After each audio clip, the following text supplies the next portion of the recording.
Hello guys, welcome back to the another YouTube video of Dharm study hub. हम लोग जैसे कि आपको पता है कि हम लोग डिस्कस कर रहे थे प्रीवियस ईयर जो 802 आपका पोस्ट कोड एग्जाम आया था जे इलेक्ट्रिकल के, उसके आंसर्स को। ये नेक्स्ट पार्ट है उसका। पिछली वीडियो में हमने 1 से लेके 5 तक के क्वेश्चंस डिस्कस किए थे। अब हम 1 से आगे क्वेश्चंस को डिस्कस करेंगे, ठीक है? तो लेट्स सी, टाइम को वेस्ट ना करते हुए क्वेश्चन नंबर देखते हैं। क्वेश्चन नंबर 6 देखते हैं। यहाँ पे हमारे से पूछा गया है कि GMR of a conductor is given by.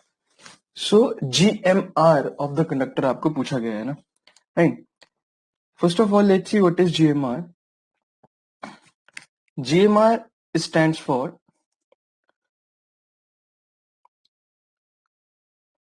geometrical mean radius, ठीक है? GMR जो है वो स्टैंड करता है आपका जियोमेट्रिकल मीन रेडियस से। इसको कभी कभी सेल्फ GMD भी बोला जाता है, सेल्फ GMD भी बोला जाता है। एंड ये जो आपका GMD है इसका मतलब होता है आपका जियोमेट्रिकल जियोमेट्रिकल मीन डिस्टेंस, ठीक है? जियोमेट्रिकल मीन रेडियस जो है, जब भी हम लोग कैलकुलेट करते हैं इंडक्टेंस ऑफ ACSR कंडक्टर, तो ये इंडक्टेंस की होती है कि internal inductance of the ACSR conductor plus external conductance of the ACSR conductor. ये जो होती है ये अपने जब कोर के अंदर करंट फ्लो करता है या कंडक्टर के अंदर जब करंट फ्लो करता है तो उसके थ्रू जो इंडक्टेंस उस टाइम पे जो इंडक्टेंस आपको प्रोवाइड कराई जाती है वो इंटरनल इंडक्टेंस होती है ACSR कंडक्टर की, जो कि कुछ होती है आपकी 0.05 मिली हेनरी पर किलोमीटर।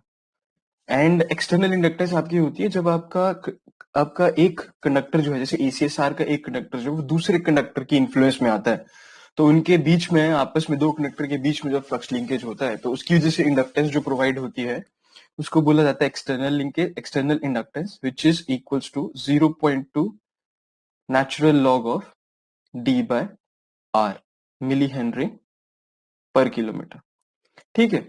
ये D जो है ये डिस्टेंस बिटवीन द कंडक्टर होता है और R जो है वो रेडियस ऑफ द कंडक्टर होता है। जब इस टोटल आप प्लस कर देते हो इसको तो आपका अल्टीमेटली जो वैल्यू आती है वो आती है 2 into 10⁻⁷ ln D upon R dash. So ये जो R डैश होता है इसको बोला जाता है GMR, ठीक है? GMR R डैश की वैल्यू बेसिकली होती है आपकी 0.7788 टाइम्स R, या फिर आप इसको बोल सकते हो R डैश इक्वल्स टू होता है आपका e⁻⁻⁴ times radius of the conductor.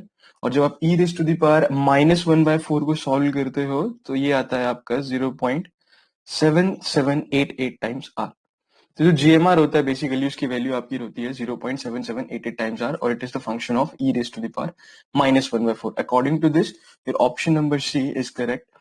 जो GMR की यहाँ पे पूछा गया है कि GMR of the conductor is given है, सो उसकी वैल्यू कुछ इस तरह से, it is the product of RA into Re⁻⁻⁴ is known as the GMR of the conductor and it is equals to 0.778 times of the conductor radius. Next देखो, next question number 7। Question number 7 बहुत easy है, ये सब लोग आप लोगों ने देखा होगा। That regulation is greater than the voltage drop in the medium and long transmission line due to the rise in voltage. ये क्वेश्चन में पूछा गया है कि आपकी जो वोल्टेज ड्रॉप है लॉन्ग और मीडियम लाइन में, जो आपकी लॉन्ग लाइंस होती हैं एंड आपकी जो मीडियम लाइन होती हैं, उनमें क्या होता है आपका जो रिसीविंग एंड वोल्टेज होता है, राइज इन वोल्टेज का मतलब क्या है कि जो आपका रिसीविंग एंड वोल्टेज है वो इंक्रीज हो जाता है आपका सेंडिंग एंड वोल्टेज से। जब सेंडिंग एंड वोल्टेज से इंक्रीज हो जाता है रिसीविंग एंड वोल्टेज, उसको बोला जाता है राइज। ये चीज जो है ये क्या कहलाती है? तो ये आप सब लोगों को पता है कि this is due to the charging current in the line and it is known as your Ferranti effect. जब आपकी लाइट लोड कंडीशंस होती हैं लॉन्ग और मीडियम लाइंस में, उस टाइम पे आपका जो रिसीविंग एंड वोल्टेज है वो सेंडिंग एंड वोल्टेज से इंक्रीज हो जाता है due to IC which is charging current, और इस इफेक्ट को बोला जाता है फेरेंटी इफेक्ट। इसकी कंपनसेशन के लिए हम लोग क्या यूज करते हैं? Shunt reactor. शंट रिएक्टर इसकी हम कंपनसेशन के लिए यूज करते हैं and that shunt reactor is denoted bye XLSH और उसका जो फॉर्मूला होता है वो होता है B/1 - A। These V and A are the parameters, ABCD parameters of the transmission line. So इसका आंसर होगा क्वेश्चन नंबर 7 का option number C. Let's see next question. It is question number 8. Range of surge impedance of the overhead transmission line. See, surge impedance सबसे पहले आपको पता होना चाहिए कि सर्ज इम्पीडेंस आपकी क्या होती है. सर्ज इम्पीडेंस जो होता है बहुत बहुत इजी है ये चीज. एक आपकी जब भी आपके ट्रांसमिशन लाइन की आप बात करते हो तो आपकी ट्रांसमिशन लाइन जो है एक इम्पीडेंस आपकी प्रोवाइड कराती है which is known as your characteristic impedance. This is denoted by ZC. This is characteristic impedance. Characteristic impedance को जब भी ओपन किया जाता है तो उसका फॉर्मूला होता है under root Z upon Y. जो Z होता है उसकी वैल्यू होती है आपकी R plus J omega L, और आपका जो Y होता है एडमिटेंस उसकी वैल्यू होती है G plus J omega C. ठीक है. अब जब हम लॉसलेस लाइन, ये जो सर्ज इंपेडेंस होती है इसको डिनोट करते हैं ZS से. ये होती है आपकी लॉसलेस लाइन की impedance. This is your lossless line impedance. ठीक है.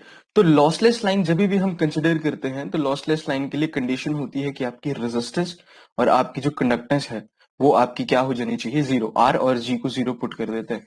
तो जब हम इसकी वैल्यू में आर और जी को जीरो पुट करते हैं तो अल्टीमेटली आपके पास में कुछ इस तरह से बन के आता है j omega L divided by j omega C whole root, और जे ओमेगा से जे ओमेगा कैंसिल हो जाता है और ये अल्टीमेटली इक्वल्स टू आ जाता है आपका अंडर रूट एल बाय सी.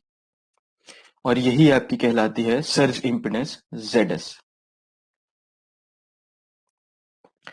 ठीक है. ये आपकी होती है सर्ज इंपेडेंस ZS. ये जो होती है ये इंडिपेंडेंट होती है,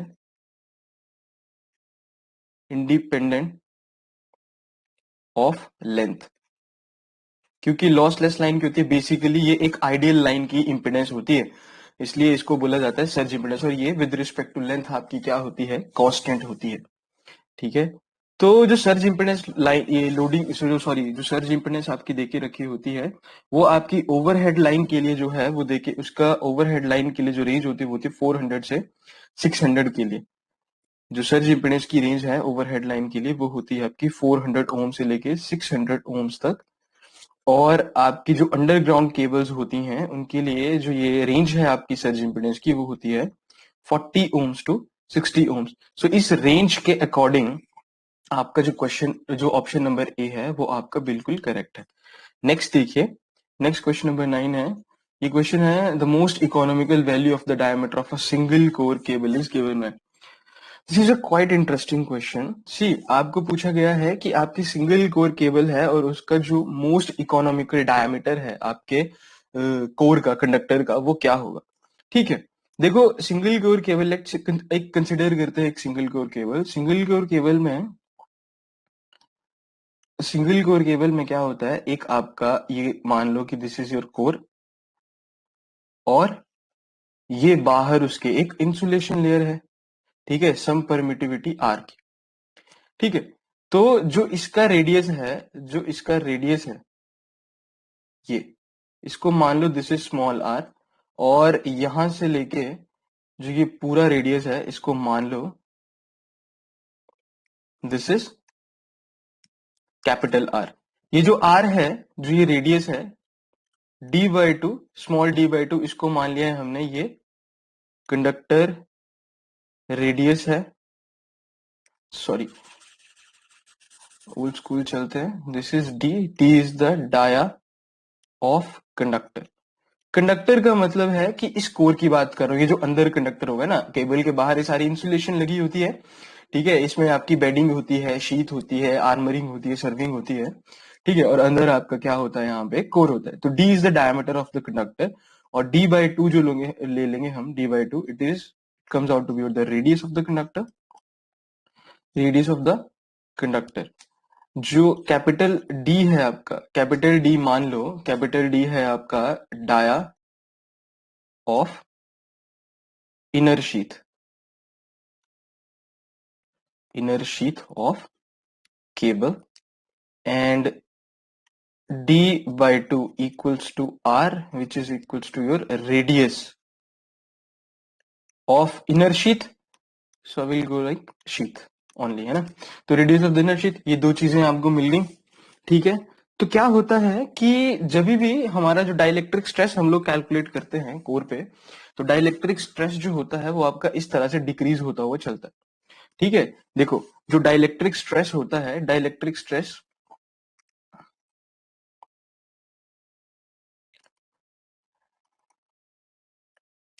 इज डिनोटेड बाय जी, और इस डाइलेक्ट्रिक स्ट्रेस का फॉर्मूला होता है फॉर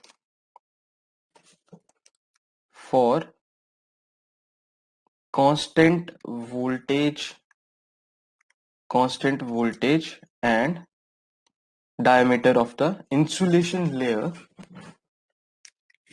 ठीक है, and for length equals to X meters. जो आपकी जी की वैल्यू होती है, जी की वैल्यू आपकी आती है voltage divided by X log e D by D. ठीक है, तो यहां से हमारे को पता चलता है कि जो जी है वो आपका इनवर्सली प्रोपोर्शनल टू लेंथ होता है, डिस्टेंस होता है या लेंथ होता है। ठीक है, जैसे जैसे आपका डिस्टेंस एक्स डिस्टेंस आपका बढ़ता जाता है, ये बढ़ता जाएगा, तो आपका जो इलेक्ट्रिक स्ट्रेस है वो आपका रिड्यूस होता जाएगा। तो जो आपका मैक्सिमम स्ट्रेस है वो आपका क्या होता है, जी मैक्स आपको कब मिलेगा, जब आपका एक्स जो है वो मिनिमम होगा। ठीक है, यहाँ पे जो एक्स होता है वो मिनिमम होता है आपका ये जो शॉर्टर रेडियस होता है। ठीक है, तो शॉर्टर रेडियस में आप यहाँ पे डी बाई टू पुट कर सकते हो, और यहाँ से आपका जो जी मैक्स की वैल्यू है, जब आप इसमें जी मैक्स कैलकुलेट करोगे, तो यहाँ एक्स की जगह हमने small D by two put कर दिया। तो डी बाई टू पुट करने के बाद आपका ये इस तरह से आ जाता है two V equals to X, sorry, two V equals to small D log e D by D. ये कब आया, जब हमने एक्स को पुट कर दिया डी बाई टू, और ये जो है ये शॉर्ट डिस्टेंस है, शॉर्ट डिस्टेंस। ठीक है, अब क्या करेंगे, अब जब हमारे को डायमीटर की वैल्यू कैलकुलेट करनी होती है, तो हमारे को ऐसी वैल्यू कैलकुलेट करनी होती है डायमीटर की जिसके लिए आपका जी मैक्स जो है वो मिनिमम हो जाए। जी मैक्स मिनिमम करने के लिए आपको जो डिनोमिनेटर है इसको मैक्सिमम करना पड़ेगा। इसको मैक्सिमम, इसका मैक्सिमम निकालने के लिए हम लोग क्या करेंगे, इसको डिफ्रेंशिएट कर देंगे विद रिस्पेक्ट टू डायमीटर, इस पूरी वैल्यू को D log e D by D. जब आप इसको कैलकुलेट कर दोगे और ये पूरा आप इसको सॉल्व कर दोगे, तो आपको डिफरेंशिएट करके जो डायमीटर की वैल्यू है वो आपको मिल जाएगी small D equals to larger D divided by 2.71। ये जो डायमीटर की वैल्यू होती है आपके कोर की, ये होती है आपकी मोस्ट इकोनॉमिकल। नाउ क्वेश्चन में आपको पूछा गया है कि जब मैं इस डी की वैल्यू को जी मैक्स के अंदर पुट कर दूंगा, तो जी मैक्स की टर्म में मेरा जो वैल्यू है डायमीटर की वो किस तरह से आएगी। ठीक है, तो इस पे इसको कम करने के लिए अगर हम डी की वैल्यू ये पुट कर दें इस लॉग ई में, तो ये जो लॉग ई होता है ये आपका almost equals to D by D, इसमें अगर डी की वैल्यू पुट कर दें तो ये ऑलमोस्ट इक्वल्स टू 1 हो जाता है। ठीक है, तो जब भी ये 1 हो जाएगा आपका, तो उस पॉइंट ऑफ टाइम पे जो आपकी जी मैक्स की वैल्यू आ जाएगी वो आपकी वैल्यू आ जाएगी 2v अपॉन स्मॉल डी। और यहां से अगर आप डायमीटर की वैल्यू कैलकुलेट करने की कोशिश करोगे, तो डायमीटर डायमीटर आपका आ जाएगा 2v बाय जी मैक्स, और यही आपका क्या है, मोस्ट इकोनॉमिकल डायमीटर आ जाता है जिसकी आपको जरूरत होती है केवल वो डिजाइन करने के लिए। ठीक है, तो इसके हिसाब से जो आपका आंसर है, जो आपका ऑप्शन है डी ऑप्शन, वो आपका बिल्कुल करेक्ट ऑप्शन है। ठीक है, इसमें आप लोग एक और चीज ऐड कर सकते हो, इसकी थिकनेस की, थिकनेस जो होती है आपकी, thickness of the insulation, thickness of insulation जो होती है वो होती है 1.716 times resistance, sorry, radius of the conductor. This is radius of core या conductor, this is thickness of insulation, और ये आपका होता है most economical size of the cable. ठीक है, this is most economical size of cable. ये चीज भी आप इसमें ऐड ऑन कर सकते हो। नेक्स्ट क्वेश्चन देखो, नेक्स्ट क्वेश्चन है क्वेश्चन नंबर 10। क्वेश्चन नंबर 10 है आपका, which of the following is the correct answer if the neutral. ठीक है, यहाँ पे आपको three phase four wire unbalance system के बारे में पूछा गया है। सो अगर आपको बैलेंस सिस्टम और अनबैलेंस सिस्टम के बारे में आइडिया है, बैलेंस सिस्टम क्या होता है, बैलेंस सिस्टम होता है आपका, बैलेंस सिस्टम होता है, अगर मैं करंट के हिसाब से बात करूं तो जैसे कि ये आर फेज का करंट है, इसका जो मैग्नीट्यूड होगा तीनों फेजेस का, R I R, I Y और आई बी, ये क्या होगा आपका, सेम होगा। ठीक है, ये तीनों मैग्नीट्यूड क्या होंगे, इक्वल होंगे, और इनके जो एंगल्स होंगे वो 120 डिग्री अपार्ट होंगे एक दूसरे से। ठीक है, 120 डिग्री अपार्ट होंगे ये एक दूसरे से। तो इस तरह से आपका ये बैलेंस सिस्टम होता है। अनबैलेंस सिस्टम में आपके जो ये मैग्नीट्यूड, जो एंगल होता है आपका, वो सेम नहीं होता है। अब सी बैलेंस सिस्टम में क्या होता है, बैलेंस सिस्टम में जब भी आप लोग तीनों एंगल्स को प्लस करते हो, let's say I R is equals to, अगर मान लेते हैं कि आई आर जो है वन एंगल 120 डिग्री है, जो आई वाई है वो equals to one angle, sorry I R को वन एंगल 0 डिग्री मान लेते हैं, आई वाई को वन एंगल 120 डिग्री मान लेते हैं, और आई बी को मान लेते हैं वन एंगल -120 डिग्री। तो जब हम इन तीनों को प्लस कर देंगे, I R plus I Y plus I B, तो ये आएगा 0। ठीक है, ये आता है 0, मतलब अगर बैलेंस सिस्टम है और तीनों करंट्स को आप लोग प्लस कर दो तो यहाँ पे क्या आता है, 0 आता है। ठीक है, सो ये बैलेंस सिस्टम में होता है। यहाँ पे अगर आप ध्यान दोगे, क्लियर दिस वन, अगर आपका अनबैलेंस सिस्टम की बात करी है कि अगर ये सिस्टम जो है, सिस्टम आपका अनबैलेंस सिस्टम है, तो अनबैलेंस सिस्टम, लेट से अगर मैं स्टार कनेक्शन ले लू, यहाँ पे स्टार कनेक्शन ले लू इस पे,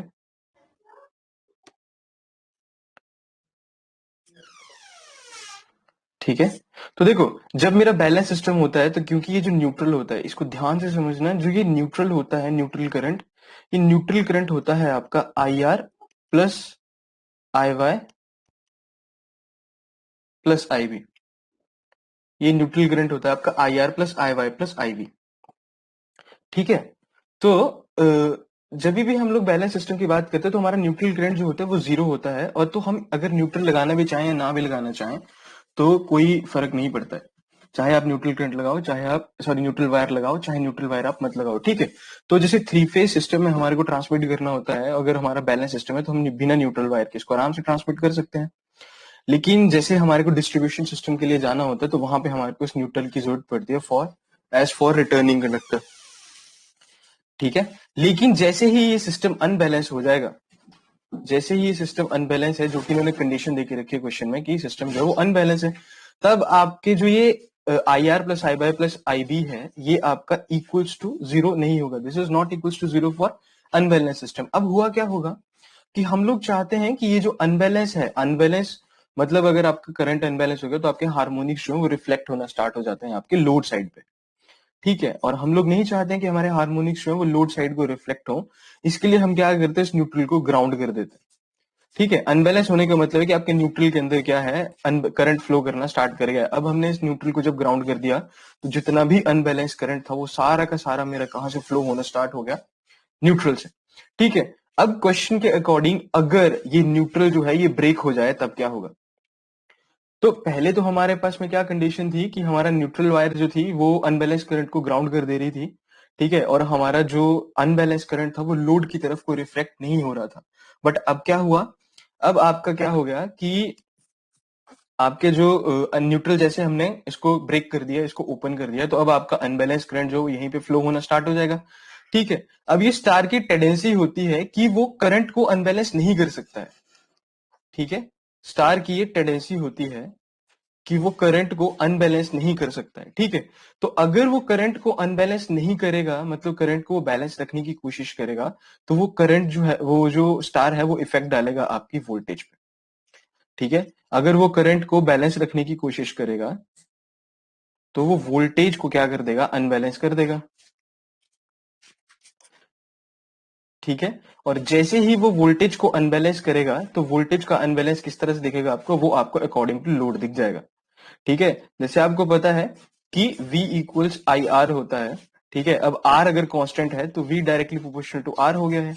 अब जिसकी रेजिस्टेंस ज्यादा है वहां पे करंट को कांस्टेंट रखने के लिए वोल्टेज को क्या कर देगा, ये ज्यादा कर देगा, और जिस लोड की रेजिस्टेंस कम है वहां पे करंट को कांस्टेंट रखने के लिए क्या करेगा, वोल्टेज को कम कर देगा।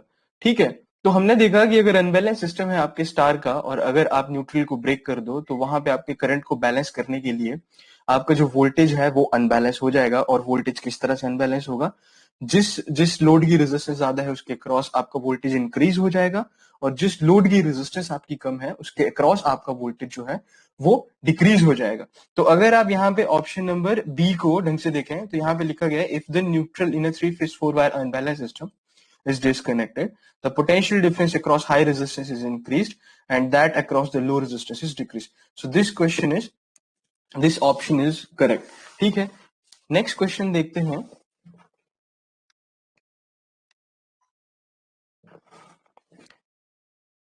नेक्स्ट देखते हैं question number 11।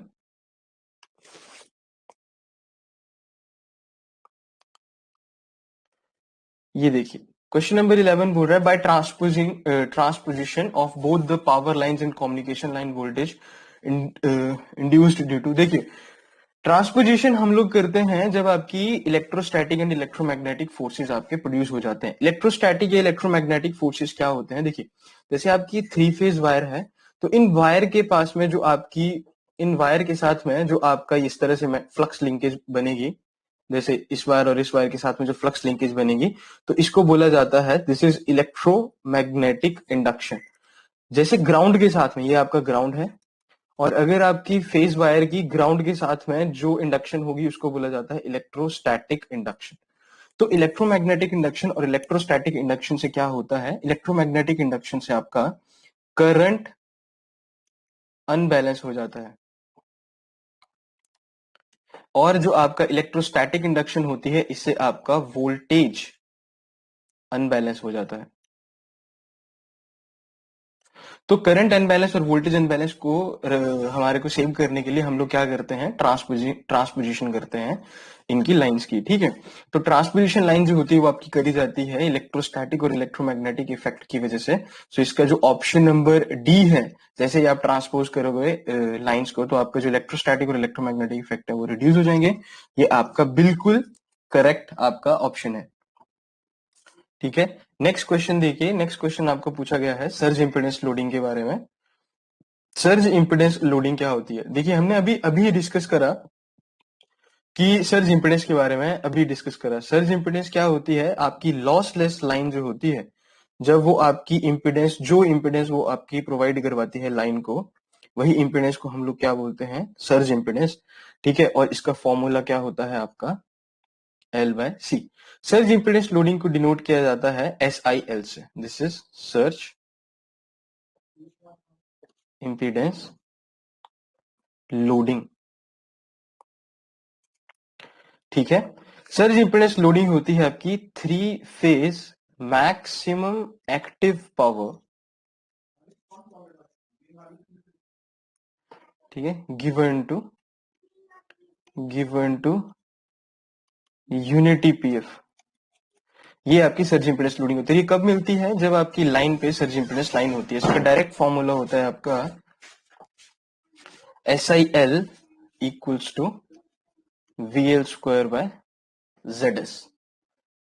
SIL equals to VL²/ZS। तो अब देखिए क्वेश्चन में क्या पूछा गया है, बोला है कि surge impedance loading with increase in the voltage level, आपकी सर्ज इंपेडेंस लोडिंग पे क्या इफेक्ट पड़ेगा। तो जब आप वोल्टेज लेवल जो है वो इंक्रीज करोगे तो आपकी सर्ज इंपेडेंस लोडिंग जो है वो उसके स्क्वायर के प्रोपोर्शनल होती है, इसलिए सर्ज इंपेडेंस लोडिंग इंक्रीज करेगी। तो ऑप्शन नंबर ए जो है वो इसका बिल्कुल आपका करेक्ट है। ठीक है, नेक्स्ट अगर आप देखेंगे क्वेश्चन नेक्स्ट पे अगर आप मूव करेंगे, यहाँ पूछा गया corona loss in the bipolar HVDC link. See corona loss in the bipolar HVDC link, ये आपका देखिए आपका जो HVAC में जो कोरोना लॉस होता है PL, वो डायरेक्टली प्रोपोर्शनल होता है F+25 के फ्रीक्वेंसी पे। जब हम HVDC की बात करते हैं तो जो हमारी फ्रीक्वेंसी है वो क्या हो जाती है, 0। तो यहाँ पे आपका पावर लॉस जो होता है फ्रीक्वेंसी के प्रोपोर्शनल नहीं रहता है, और आपका पावर लॉस जो होता है वो रिड्यूस हो जाता है, जो कोरोना का पावर लॉस है। तो HVAC और HVDC की बात करें तो HVAC जो होती है उसमें ग्रेटर पावर लॉस होता है as compare to your HVDC line. और HVDC लाइन का जो कोरोना लॉस होता है वो आपका होता है ये C option, PDC equals to P0 into K E minus EC का square kilowatt per kilometre, which is equals to P0 जो होता है आपका वो corona loss at critical gradient होता है 0.3 से 0.5 किलोमीटर पर ये होता है आपका, और E जो होता है वो आपका सरफेस स्ट्रेस होता है kV पर centimetre, and K is constant. Next आप देखेंगे क्वेश्चन नंबर 14। तो यहाँ पूछा गया आपका regarding guarding of the line crossing and approaching each other, that every guard wire shall be connected with the earth at each point at which the electrical conductivity is broken and come under. तो जो 14th question है ये आपका Indian electricity rules के अंदर fall करता है। जो इंडियन इलेक्ट्रिसिटी रूल है उसमें इसमें आपका ऑप्शन नंबर देखिए, जो इंडियन इलेक्ट्रिसिटी रूल 87 है,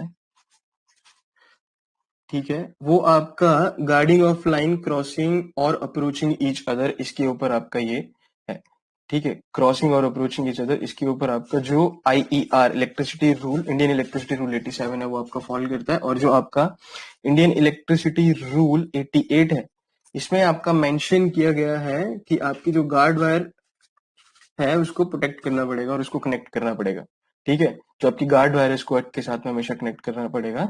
और ये जितनी भी ब्रोकन वगैरह इसका जो भी होता है वो आपका इंडियन इलेक्ट्रिसिटी रूल नंबर 88 के अंदर आता है। तो अकॉर्डिंग टू दिस आपका जो ऑप्शन नंबर सी है वो बिल्कुल करेक्ट है। लास्ट क्वेश्चन 15th क्वेश्चन पूछा गया आपका, the reactors of the coil suitable for 33 volt 3 phase transmission line system which capacitance of the earth of each conductor is 4.5 microfarad पर इस गिवन में, ठीक है। ये क्वेश्चन जो आपको पीटरसन कॉइल का पूछा गया है अकॉर्डिंग टू पीटरसन कॉइल। देखिए पीटरसन कॉइल में क्या होता है, पीटरसन कॉइल में क्या होता है आपका, जो आपका रिएक्टेंस होता है XL वो आपका इक्वल्स टू होता है XC डिवाइडेड बाय 3, ठीक है।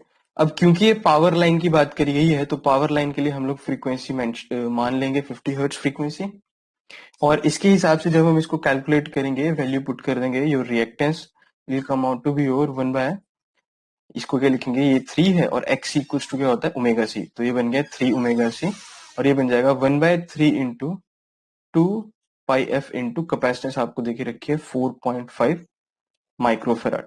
जब आप इसको सॉल्व करोगे तो आपका जो XL है वो इक्वल होके आएगा आपका 235.8 ओम्स।